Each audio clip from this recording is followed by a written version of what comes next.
Data adalah sekumpulan fakta, informasi, atau angka yang dapat diolah dan dianalisis untuk mendapatkan pemahaman atau pengetahuan lebih lanjut. Data dapat juga berupa angka, simbol, teks, atau gambar. Data dapat digunakan untuk berbagai keperluan seperti membantu membuat keputusan sebagai dasar perencanaan, berevaluasi, mengidentifikasi, dan menyelesaikan masalah, mengungkap wawasan berharga. Pencarian data. Pencarian data di dalam lembar kerja dapat dilakukan dengan menggunakan fungsi. Ada dua kemungkinan yang dapat diperoleh, yaitu data yang dicari ditemukan atau data yang dicari tidak ditemukan. Fungsi yang dapat digunakan terdiri atas dua kelompok, yaitu fungsi lookup dan fungsi referense. Lookup artinya mendapatkan data tentang sesuatu. Fungsi lookup terdiri atas fungsi vCloop dan H1OKUP. V1OKUP dipakai jika range data disusun secara vertikal, sedangkan H1OKUP dipakai jika range data disusun horizontal dan referense artinya mengacu pada sesuatu.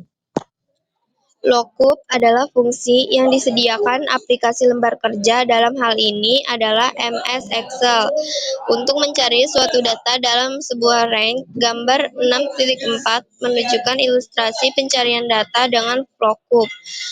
Sebagai contoh penggunaan lookup pada digunakan range data yang berisi mata pelajaran dan nama lengkap dari suatu mata pelajaran, khususnya dalam sel C2 dan C3. Digunakan fungsi lookup untuk memperoleh nama lengkap mata pelajaran. Untuk kode map sama dengan MAT, fungsi lookup akan mencari pada range B6.2C9 apakah kode map tersebut ada. Jika kode map, fungsi lookup akan memberikan nama lengkap mata pelajaran, yaitu matematika. 2. Pencarian data dan fungsi referensi. Referensi adalah fungsi untuk mengacu suatu lokasi data di dalam suatu range. Gambar 6.8 berikut ini mengilustrasikan pencarian dengan berbagai fungsi yang akan dipelajari, yaitu fungsi match, index, dan cause. Sebagai contoh, pada gambar 8 digunakan range dan berisi kode mata pelajaran dan nama lengkap suatu mata pelajaran. Fungsi match akan mencari ke dalam range data apakah ada kode fish. Jika kode ditemukan, fungsi match akan memberikan posisi kode dalam range data, yaitu posisi 2. B. Visualisasi data. Data yang disusun dalam bentuk tabel dapat ditampilkan dalam bentuk grafik atau chart. Visualisasi data memudahkan untuk memahami makna data yang ada. Biasanya kegiatan ini disebut analisis data. Setiap jenis chart mempunyai kegunaan yang berbeda dari chart lainnya dalam visualisasi data. Di dalam MS Excel terdapat beberapa jenis chart untuk visualisasi data. Visualisasi data juga dapat digunakan untuk melakukan prediksi terhadap nilai data, yaitu memperkirakan nilai data di waktu yang akan datang. Chart yang dapat digunakan untuk membantu prediksi data ialah line atau kolom. C. Peringkasan data. Pada umumnya, data yang akan dikelola itu berjumlah banyak dan sulit untuk dipahami secara langsung. Dengan melakukan peringkasan data, kalian dapat melihat gambaran secara umum dari data yang dimiliki, sehingga analisis data dapat dilakukan dengan lebih baik. Ada beberapa cara untuk melakukan peringkasan data, antara lain menggunakan 1. Fungsi kalkulasi data berkondisi, SUMIF, dan countif. 2. Pivot tables. Dan 3. Tables otomatis dari perangkat pengelola data. 1. SUMIF dan countif. SUMIF dan countif.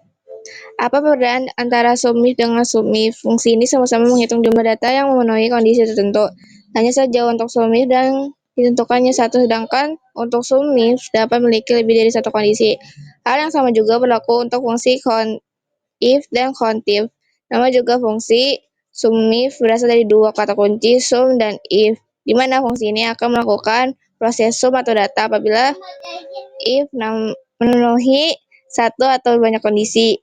Nama fungsi countif berasal dari dua kata kunci count dan if, di mana fungsi ini akan melakukan proses count atau data apabila if memenuhi satu banyak atau dua atau banyak kondisi. Apabila kondisi yang diberikan lebih dari satu, kondisi yang harus dipenuhi tersebut harus digabungkan dengan menggunakan operator logika AND. Dengan menggabungkan memakai AND, artinya kondisi tersebut harus terpenuhi semuanya. Kondisi yang digunakan juga ada syarat tipe data tertentu. 2. Pivot table satu dimensi. Pivot table satu dimensi digunakan untuk meringkas data dari suatu kumpulan data atau dataset.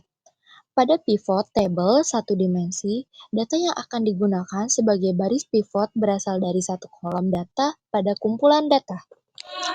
3. Pivot tabel 2 dimensi. Pivot tabel 2 dimensi peringkasan akan ditentukan berdasarkan dua kolom data. Terdapat baris pivot dalam kolom pivot yang akan digunakan sebagai acuan dalam data. Kolom 1 adalah filter, kolom 2 adalah baris pivot, kolom 3 adalah data yang akan dijumlah. D. Pengolahan data. Pengolahan data adalah proses sistematis untuk mengubah data menjadi informasi yang akurat, relevan, dan berguna. Berikut langkah-langkah pengolahan data. Tahap pengolahan data. 1. Pengumpulan data. Mengumpulkan data dari berbagai sumber, survei, sensor, database, dan lain-lain. 2. Pembersihan data. Cleaning. Membersihkan data dari kesalahan, inkonsistensi, dan data yang tidak lengkap. Membersihkan data dari kesalahan, inkonsistensi, dan data yang tidak lengkap. 3. Pengolahan data. Processing. Mengubah data menjadi format yang dapat dianalisis, konversi, pengkodean, dan lain-lain. 4. Analisis data. Menganalisis data untuk menemukan pola, tren, dan hubungan. 5. Interpretasi hasil. Menarik kesimpulan dari hasil analisis. 6. Pelaporan. Membuat laporan yang jelas dan ringkas. Studi kasus.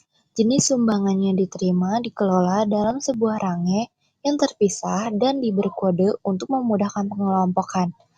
Untuk menyingkat pengetikan dan menghindari kesalahan, kolom bantuan tidak diketik, tetapi diisi dengan sebuah formula untuk mengambil deskripsi dari data kode sumbangan. Tantangan pencarian data, sebuah worksheet yang berisi data nilai tugas, UTS, dan UAS. Suatu mata pelajaran seperti pada tabel berikut ini. Hitunglah nilai akhir dengan rumus 40% tugas plus 30% UTS plus 30% UAS. 2. Tantangan peringkasan dan visualisasi data. A. Pivot table 1 dengan nama lokasi sebagai rows dan bulan sebagai columns. Kemudian jenis pintu sebagai filters dan jumlah sebagai values, sehingga hasilnya seperti berikut ini. Dalam contoh dipergunakan jenis pintu udara. B. Pivot table 2 dengan nama lokasi sebagai rows dan bulan sebagai columns. Kemudian provinsi sebagai filters dan jumlah sebagai values. Sehingga hasilnya seperti contoh berikut. Dalam contoh provinsi yang digunakan Riau dan Bali. 3. Tantangan pengelolaan data. Pengelolaan data adalah proses sistematis untuk mengumpulkan, menyimpan, mengolah, menganalisis, dan menyajikan data untuk mendukung mengambil keputusan yang tepat dan efektif. Langkah-langkah pengelolaan data yaitu mengumpulkan data, membersihkan data, menyimpan data, analisis data, dan pelaporan. Tujuan pengelolaan data yaitu meningkatkan akuransi dan referensi, membantu mengambil keputusan yang tepat, dan mengurangi resiko kesalahan.